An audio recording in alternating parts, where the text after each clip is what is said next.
Hello everyone. Today we are going to learn how to compile data from different sheet files into a single sheet. Here I have sale report of 3 different inventories. So in the first sheet, electronic items are there, and second and third, hardware and furniture items. To compile these into a single sheet, first go to the data tab, click on get data, then choose blank query from other sources. Now a Power Query editor window will open for you.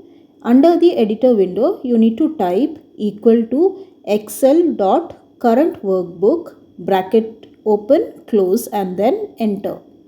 Click on this particular sign given near the content region, then untick use original column name as prefix. Click OK. You will find the details in a single sheet.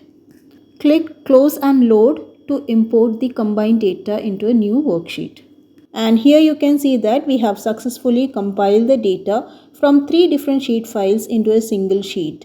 You can do this for more than 3 files also.